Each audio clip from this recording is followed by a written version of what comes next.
오늘 하나님께서 우리에게 주신 말씀 역대하 23장 1절부터 15절 말씀입니다. 오늘 본문은 제사장 여호야다가 요아스를 왕으로 세울 계획을 하고요. 결국 요아스가 왕이 되고 그리고 아달랴가 죽게 된 사건이 기록되어 있습니다.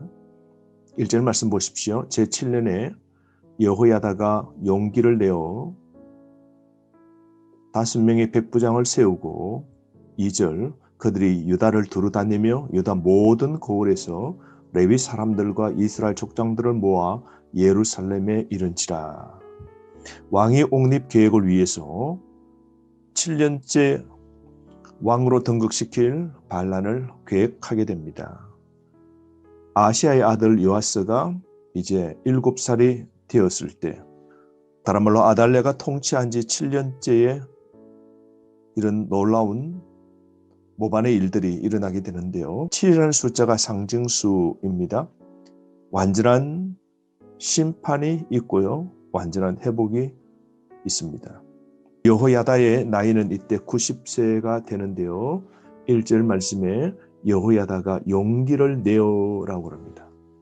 90세 나이에 용기를 내어 반정에 참여할 사람들을 소집하고 목숨을 건 개혁을 시도하는 것이죠. 5명의 백부장이 반정에 참여할 사람들을 소집하고요. 제사장과 레위인과 백성들 모두가 합력하여 만반의 준비를 하게 됩니다. 1절부터 7절 말씀을 쭉 보시면 그들은 철저한 준비를 하게 됩니다.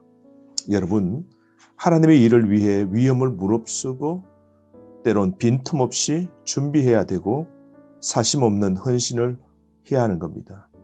하나님 나라를 세우기 위하여 치밀하고 구체적인 계획들과 그리고 분명한 실행이 있어야 할 겁니다. 오늘 이들은 3절 말씀에 보면 여호와께서 다윗의 자손에게 대하여 말씀하신 대로 왕자가 즉위하여야 할지니 라고 하면서 유다를 다윗의 후손 즉 아시아의 아들 요아스를 왕으로 세워서 다윗의 후손이 다스리는 나라로 만들기로 모든 사람들이 용기를 내게 됩니다. 8절 말씀부터 11절 말씀에 보면 요아스에게 기름을 붓고 왕으로 세우게 되는데요. 모든 명령 따라서 백성들이 맡은 일들을 준행하게 됩니다. 8절 말씀 보십시오. 레위 사람들과 모든 유다 사람들이 제사장 여호야다가 명령한 모든 것을 준행하여 각기 수하에 안식일에 당번인 자와 안식일에 비번인 자들을 거느리고 있었으니 이는 제사장 여호야다가 비번인 자들을 보내지 아니함이더라. 그러니까 당번과 비번인 자들이 함께 있을 때 모든 레위인들이 성전에 모여 있을 때 이 날이 바로 안식일입니다. 반란이 일어나는 날은 안식일. 이 날이 바로 그 4일 되는데요. 레위인들이 교대하는 날 그들은 전부 모여 이 일들을 이루게 됩니다.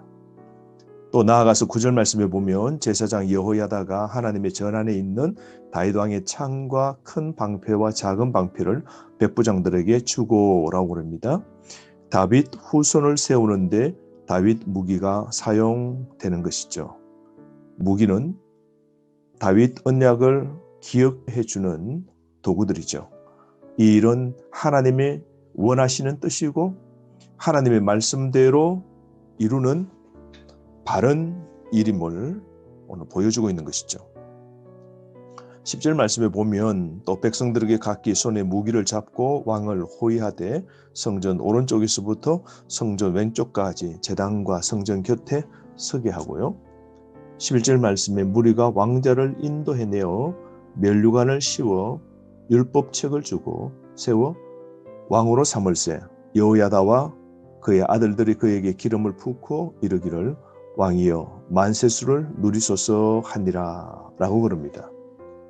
11절 말씀에 특히 왕자를 인도해내어 이제 대관식을 하게 되죠. 면류관을 씌웁니다. 요아스의 머리에 면류관을 씌웁니다.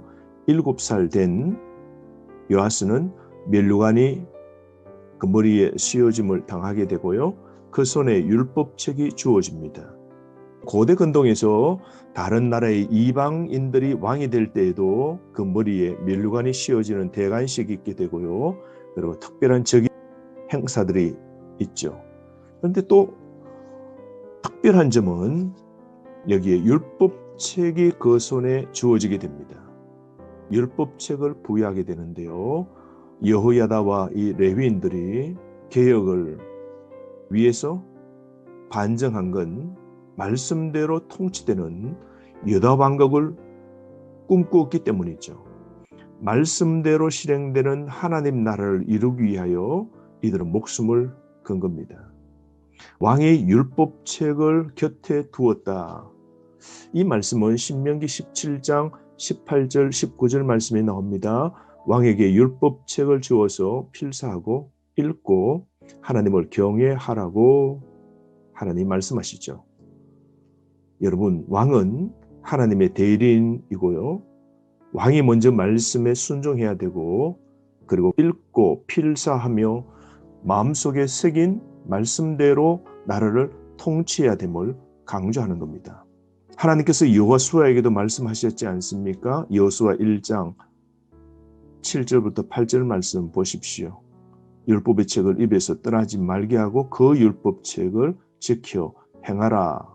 지도자에게 말씀하셨죠. 여러분, 말씀을 듣고 지키는 삶, 이게 범사가 복된 겁니다. 오늘 우리의 삶 속에 말씀을 곁에 두고 묵상하는 삶을 살아야 하는 겁니다. 말씀을 지키는 삶을 우리가 살아야 되는 거죠. 그러므로 우리 삶이 실수가 없고 교만하지 않는 삶을 살려고 하면 말씀을 곁에 두어야 됩니다. 말씀을 매일 이렇게 10분마다 묵상해야 됩니다. 이게 복 있는 복된 삶을 사는 비법인 것입니다. 기억하십시오. 오늘 하나님의 말씀 우리 손에서 놓지 않고 말씀을 내 인생의 나침판으로 삼아서 말씀 중심의 삶을 살아가는 우리 모두가 되어야 되지 않겠습니까? 11절 말씀에 머리에 기름을 붓고 그리고 왕으로 세우게 됩니다. 12절 말씀에 가면 이때 아달랴는 전혀 이 상황을 분별하지 못하고 돌아가는 정치적인 상황을 알지 못합니다. 그는 왕을 찬송하는 소리를 듣고 여호와의 전에 들어가게 됩니다. 그때 보았더니 광경은 이렇습니다. 13절 봄에 왕이 성전 문 기둥 곁에 섰고 지휘관들과 나팔수들이 왕의 곁에 모셔서 있으며 그 땅의 모든 백성들이 즐거워하여 나팔을 불며 노래하는 자들은 주악하며 찬송을 인도하는지라. 모든 백성들이 왕을 향하여 만세수를 누리라고 축복하고 그리고 제사장들과 백성들은 나팔을 불고 찬송을 부르게 되는 겁니다. 오늘 반역이 아니라 다윗 왕권이 회복되는 순간입니다. 그런데 이때 이 모습을 본 아달랴의 행동 보십시오. 13절 하반절입니다. 이에 아달랴가 그의 옷을 찢으며 외치되 반역이로다 반역이로다 라고 합니다. 아달랴는 끝까지 자신의 잘못을 모르고 있는 것이죠. 아이러니하게도 반역한 자가 반역을 외치고 있는 것이죠. 이때 14절 말씀에 제사장 여호야다가 아달랴를 밖으로 끄집어내라 그럽니다. 성전에서는 사람을 죽일 수 없는 것이죠. 그러므로 15절 말씀 이에 무리가 그에게 길을 열어주고 그가 왕궁 말문 어귀에 이를 때에 거기서 죽였더라. 우상 숭배의 아합의 잔재가 말끔히 청산되는 순간입니다. 단호한 심판이 죄악과 불순종의 시대를 끝내고 새로운 시대를 열게 되는 것이죠. 아달랴의 죽음으로 다윗 왕조는 다시 명맥을 이어가게 됩니다. 여러분, 악은 이처럼 잠시 득세할 뿐 그 끝은 항상 비참하게 되는 겁니다.